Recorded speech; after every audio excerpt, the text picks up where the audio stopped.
Welcome to the new video. इस video में हम लोग सीखने जा रहे हैं, एक ही बार में सीखेंगे एक्टिव से पैसिव सीखना, पैसिव करना और पैसिव से एक्टिव में कन्वर्ट करना। दोनों चीज को एक ही बार में सीखेंगे and you are going to be an expert of this field. अगर आपने एक एक करके सीख रखा है और यहाँ पर सारे का एक निचोड़ सीखने जाओगे, सारे टेंस का जितना सारा भी एक्टिव होता है उन सारे का एक ही बार में आप पैसिव करना सीख जाओगे। अगर ये कॉन्सेप्ट समझ गए तो ये बहुत ही इंटरेस्टिंग कॉन्सेप्ट है। अगर आप सिर्फ और सिर्फ इस पर ध्यान अच्छे से दे दिए तो सीख पाओगे, अदरवाइज नहीं सीख पाओगे। So let's begin up with the hope that you are giving your 100% focus. पूरे मन से ध्यान से सुनो, तभी अच्छे से समझ पाओगे। आपको स्क्रीन पर ये दिख रहा होगा 4 पॉइंट 1 2 3 4। अब इसमें जो है एक एक बात को लेते हैं। तो पहला बात ये है कि अगर आपको ये पार्ट कहीं भी दिख जाए सेंटेंस में बी वर्ब के साथ वर्ब थर्ड, तो समझ लो वो पैसिव है। ये चारों चीज जो अभी हम लोग सीखेंगे वो पैसिव से रिलेट करता हुआ रहेगा। मतलब अगर सेंटेंस में कहीं भी बी वर्ब हो और साथ में वर्ब थर्ड हो तो वो पैसिव वॉइस है। Be verb means what? Is, are, am, was, were में से कोई भी एक हो और साथ में वर्ब थर्ड हो तो वो पैसिव वॉइस का पार्ट। कौन सा टेंस है हम लोग ये बात नहीं कर रहे हैं, हम लोग ये बात कर रहे हैं कि वो एक्टिव में है या नहीं है। तो ये दिख जाए तो है जी, वो एक्टिव में ही है। दूसरा देखते हैं, अगर कहीं भी सेंटेंस में दिख जाए बीइंग के साथ वर्ब थर्ड है तो वो पैसिव में है। सिंपल वे, एकदम से 100% श्योर हो जाओ कि वो पैसिव में है। नेक्स्ट थर्ड में आते हैं, बीइंग के साथ अगर कहीं भी आपको दिख जाए वर्ब थर्ड है तो वो पैसिव में है, पैसिव में।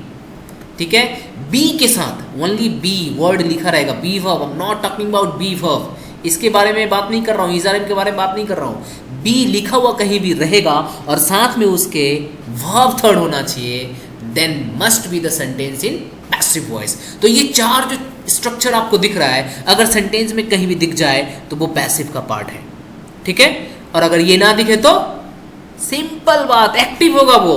बहुत ही सिंपल चीज है। आपने ये लॉजिक अगर दिमाग में रख लिया तो आपको एक्टिव समझना और पैसिव समझना अब मिनटों और सेकंडों का काम होगा।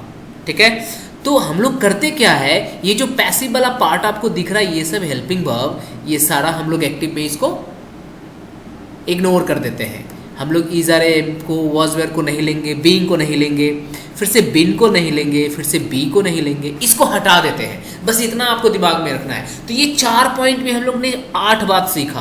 पहला, अगर ये सारा चीज होगा तो पैसिव, नहीं होगा तो एक्टिव, 2 चीज। और उसके 4 चीज में क्या दिखा, पैसिव से एक्टिव में करते समय इन चारों को हटा देना है। और इसी को ब्रॉड में भी अगर समझने जाए तो ये देखो आपके सामने स्ट्रक्चर दिख रहा है ना, ये सारा टेंसेस का नाम दिख रहा है, ये एक्टिव वॉइस और ये पैसिव वॉइस। आराम से आप इसी स्ट्रक्चर को, वो जो 4 रूल्स दिए गए हैं उसी स्ट्रक्चर को फॉलो करके ये सारा दिमाग में आपके बैठ जाएगा। अब देखो कैसे बैठेगा। अभी हमने जो बात बताया था, बी वर्ब के साथ वर्ब थर्ड रहेगा तो पैसिव होगा। ये देखो, इज़ारम के साथ वर्ब थर्ड रहेगा तो पैसिव, वाज वेयर के साथ वर्ब थर्ड रहेगा तो पैसिव, बीइंग के साथ वर्ब थर्ड रहेगा तो पैसिव, बिन के साथ वर्ब थर्ड रहेगा तो पैसिव, बी के साथ वर्ब थर्ड रहेगा तो पैसिव, बी और बिन के साथ रहेगा तो पैसिव। अब आते हैं टेंस में।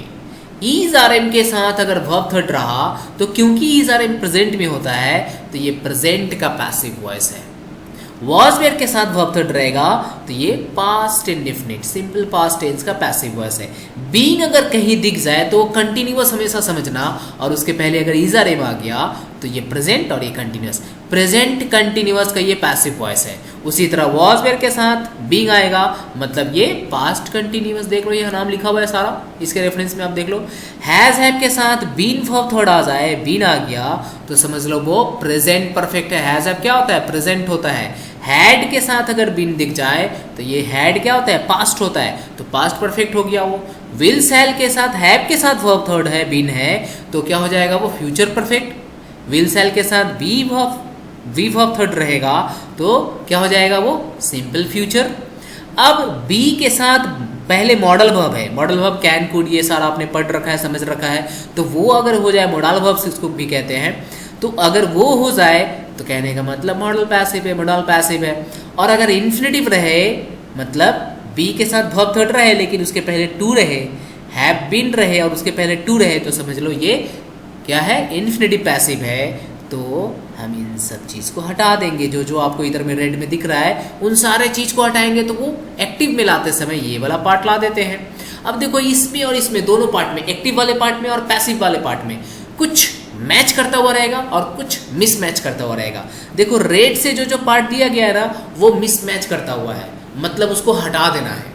मतलब बाई तो आपको हटाना ही है हमेशा, देखो हर जगह से बाई हटा हुआ है, हर जगह से बाई हटा देंगे, इसको इस बाई को भी हटाएंगे। और ये वाला पार्ट इज़ारएम को हटा देना है क्योंकि इधर नहीं है, देखो मिसमैच कर गया। वाज वेयर इधर है लेकिन इधर नहीं है, मिसमैच कर गया। बीइंग इधर है, इधर नहीं है, मिसमैच कर गया, हटा देंगे बीइंग। लेकिन इज़ारएम आपको इधर दिख रहा है कंटिन्यूअस में और यहाँ भी दिख रहा है, मतलब नहीं हटाना है। ठीक है, तो क्या याद रखना है, ये दो पार्ट आप याद रखो। इज़ारएम वाज वेयर के साथ कभी भी वर्ब थर्ड रहे तो इज़ारएम को हटा देते हैं, तो इसके बदले लाते क्या है, इज़ारएम को हटाएंगे तो वर्ब फर्स्ट और वर्ब फिफ्थ लाएंगे। लेकिन अगर क्वेश्चन में नॉट है तो याद रखना आपका ये पार्ट आएगा, do does not verb first. इस पार्ट में क्वेश्चन में नॉट रह गया तो ये वाला एक्टिव पार्ट दिख रहा है, डू डज के साथ नॉट, ये रहेगा। अगर यहाँ क्वेश्चन में नॉट रहेगा या फिर इंट्रोगेटिव सेंटेंस रहेगा तो डिड वाला पार्ट आएगा, डिड नॉट वर्ब फर्स्ट। ठीक है जी, एक बहुत इजी कॉन्सेप्ट है, अगर आपने इसको एक बार समझ लिया अच्छे से तो बहुत आपको ये बेनिफिट करेगा। सारा फार्मूला एक एक करके समझना नहीं है, बस ये आप चीज़ समझ लो और ये समझते ही सारा आप क्या बनने जा रहा है, you are going to expert of voice, change of voice का एक्सपर्ट बन जाओगे।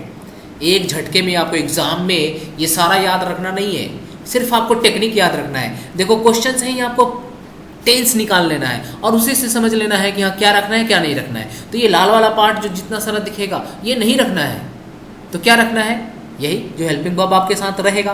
और ये दो पार्ट को याद रखो, हट जाएगा। इसके साथ प्रेजेंट रहने से वर्ब फर्स्ट, इज़ारएम रहने से वर्ब फर्स्ट ला देंगे, वाज वेयर रहने से वर्ब सेकंड ला देंगे। बस इतना ही याद रखना है। अगर ये बहुत इजी कॉन्सेप्ट है, आई एम श्योर कि आपने इसको अच्छे से समझ लिया है। अच्छे से और एक बार समझ लो, फिर से इस टेंस को देखो, क्योंकि क्या है कि आप ये सब टेंस देखने जाओगे तो एक्टिव वॉइस में यही सब रहेगा। आपने एक एक टेंस करके, जो मैंने एक एक वीडियो बनाया है तो उसमें क्या है, एक एक टेंस को अलग अलग करके दिखाया गया है, लेकिन यहाँ सारे टेंस को एक साथ ला दिया गया है। तो ये एक्टिव का पार्ट है और ये पैसिव का पार्ट है। तो क्वेश्चन में अगर कहीं भी एक्टिव रहेगा तो आपको ऐसा दिखेगा, पैसिव रहेगा तो ऐसा दिखेगा। ठीक है, तो एक्टिव करते समय ये रूल्स अप्लाई करेंगे, पैसिव करते समय ये रूल्स अप्लाई करेंगे। और पैसिव का थोड़ी देर पहले अगले स्लाइड में हमने समझ लिया है कि कैसे कैसे चेंज करना है, क्या चीज़ हटाना है। ठीक है, अब आते हैं इसके एक्सरसाइज में। अब देखो पहला एक एग्जाम्पल है और ऊपर में देखो हेडिंग में क्या लिखा हुआ है आपकी स्क्रीन में, what to remove in passive to active. मतलब अभी हम लोग सीखेंगे पैसिव से जब एक्टिव करने जाएंगे तो क्या क्या हटाना है। बी वर्ब के साथ अगर वर्ब थर्ड रहेगा तो ये बी वर्ब हटा देना है, बी वर्ब को हटा देना है, मतलब इज़ारएम वाज वेयर को हटा देना है, बी हटा देना है, बिन हटा देना है, बीइंग हटाना है, बाई हटाना है। ये 4-5 चीज़ जो यहाँ दिया हुआ है उन सारे को हटा देना है। वर्ब थर्ड ब्रैकेट में दिया, इसके बारे में बात नहीं किया जा रहा है। बाई तो हटाना ही है, बीइंग रहेगा हटाएंगे। तो आपको यहाँ क्या क्या दिख रहा है, देखो बाई दिख रहा है और बिन दिख रहा है, तो इसको हटा दो। और जैसे सब्जेक्ट को ऑब्जेक्ट करते थे एक्टिव में ऑब्जेक्ट को फिर सब्जेक्ट बनाते थे और सब्जेक्ट को ऑब्जेक्ट बना देते थे, वैसे ही करना है। यह हमारा मदर जो है ये ऑब्जेक्ट है तो इसको शुरू में ला देंगे, ये हमारा सब्जेक्ट है तो इसको बाद में ले जाएंगे। और क्या हटा देना है, ये हटा देना है। तो क्या हो जाएगा, मदर पहले चलाएगा और स्ट्रक्चर वही रहेगा, बस इसको हटा देना है। अब इसको यहाँ से हटाओ और इसके जगह पर इसके लाकर रखो। तो मदर को ही के जगह पर लाकर रखेंगे तो क्या हो जाएगा, मदर हैड, बिन तो हट जाएगा, स्लैप्ड, बाई तो हट जाएगा, ही का क्या हो जाएगा, हिम। तो देखो आंसर वही है, मदर हैड स्लैप्ड हिम। क्या किए, ही के जगह पर मदर को रखे, बिन को हटा दिए, हैड रखे, स्लैप्ड और बाई हट जाना है। इस ही को ऑब्जेक्टिव फॉर्म में चेंज कर दिए तो ही हो गया हमारा, हिम हो गया, सॉरी। तो आपको टेंस पकड़ने की जरूरत नहीं, कौन सा टेंस है, बस ये पकड़ने की जरूरत है कि आप ये 5-4 चीज़ देख लो और उसको देखकर ही बस ईजिली समझ जाओगे। सिर्फ और सिर्फ यहाँ पर ध्यान रखना है ये वाले पार्ट में। तो सेकंड में आओ, the tiger was not killed by the Hunter. अब देखो वही सेकंड वाले पार्ट की बात कर रहे थे, बी वर्ब के साथ वर्ब थर्ड, देखो वॉज के साथ वर्ब थर्ड, यहाँ बीइंग वगैरह कुछ भी नहीं है। यहाँ पर आपको ध्यान देना पड़ेगा कि जब कभी भी बी वर्ब के साथ वर्ब थर्ड आ जाए तो आपको याद रखना है नॉट रहने से ये क्या आएगा, पास्ट टेंस से डिड आ जाएगा और डिड के साथ फर्स्ट फॉर्म। फिर वही करना है, बाई हटाना है आपको और वॉज हटाना है। और ये जो आपको सब्जेक्ट दिख रहा है हंटर, इस टाइगर के जगह पर आ जाएगा और ये जो टाइगर है यहाँ चला आएगा और डिड नॉट के साथ आ जाएगा, तो क्या हो गया, the Hunter did not kill the tiger. ये हंटर हमारा सब्जेक्ट बना, वॉज हट जाएगा, वॉज के जगह पर डिड आएगा, नॉट, और हम लोग को शुरू से पता है कि डू डज डिड के साथ हम लोग वर्ब के फर्स्ट फॉर्म को रखते हैं, यूज़ करते हैं, और टाइगर हमारा सब्जेक्ट बन गया। थर्ड में आते हैं, was the laptop being repaired by the mechanics. अब इस क्वेश्चन को देखते ही आपको समझना है पैसिव एक्टिव है। इसमें से कोई पार्ट दिख रहा है कि आपको? यस, बीइंग, बहुत इजी है ये समझना। बीइंग आ गया मतलब पैसिव है। बाइंग नहीं भी रहता तो हम लोग नहीं देखने जाएंगे, सिर्फ ये पार्ट को देखेंगे और इन सबको हटाना है। अब क्या है, बीइंग को हटाना है, बाई को हटाना है, सब्जेक्ट को ऑब्जेक्ट बनाना है, ऑब्जेक्ट को सब्जेक्ट बनाना है। इंट्रोगेटिव सेंटेंस है, वाज पर पहले रहने देंगे, तो लैपटॉप हमारा सब्जेक्ट है, यहाँ चलाएगा, और मैकेनिक्स हमारा ऑब्जेक्ट है, यहाँ चलाएगा। और ये मैकेनिक्स क्योंकि प्लूरल है, जब यहाँ आएगा तो ये वाज नहीं होगा, वॉर होगा, ठीक है। और बीइंग तो हटाना है, जब भी ये आईएनजी फॉर्म रहेगा तो ये जो वर्ब है उसमें आईएनजी लग जाएगा, बस इतना याद रखना है। तो अब देखो, वाज क्या हो गया, वॉर, क्योंकि मैकेनिक्स हमारा ऑब्जेक्ट था तो ये सब्जेक्ट बनाए, और रिपेयरिंग को क्या कर दिए, रिपेयर्ड को क्या कर दिया, रिपेयरिंग कर दिए। बीइंग तो हटाना था, बीइंग, और क्या कर दिए, जो ऑब्जेक्ट हमारा था सब्जेक्ट बना दिए। इंट्रोगेटिव क्वेश्चन था, इंट्रोगेटिव पार्ट था, हम लोग अभी भी इंट्रोगेटिव रहने दिए। फोर्थ नंबर में आते हैं, तो क्या कर रहे हैं यहाँ पर, the thief is not arrested by the police.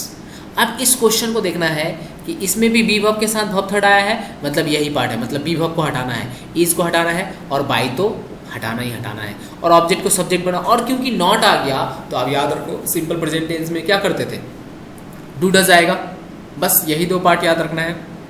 Police object है, इधर आएगा तो क्या आ गया, पुलिस डू नॉट, डू क्यों, प्लूरल है, police do not arrest, do और डज और डिड के साथ फर्स्ट फॉर्म यूज़ होता है, तो फर्स्ट फॉर्म हमने यूज़ किया, तो police do not arrest the thief. बहुत इजी है, ये चार क्वेश्चन को हमने समझ लिया। अगर इस चार क्वेश्चन को आपने अच्छी तरह से समझ लिया तो कहने का मतलब आपको एक्टिव से पैसिव और पैसिव से एक्टिव करना बहुत ही सरल हो जाएगा। बहुत ही ईजी टॉपिक है ये, और बहुत ही वेरी मतलब ब्रॉड वे में आपका समझने लायक है ये। तो आप इसको समझकर ये जो असाइनमेंट दिया गया है 6 क्वेश्चन को, इसको आपको सॉल्व आउट करना है एंड देखना है कि आपने कहाँ तक सीखा है। ओके जी, ठीक है, मिलते हैं नेक्स्ट वीडियो में, टाटा।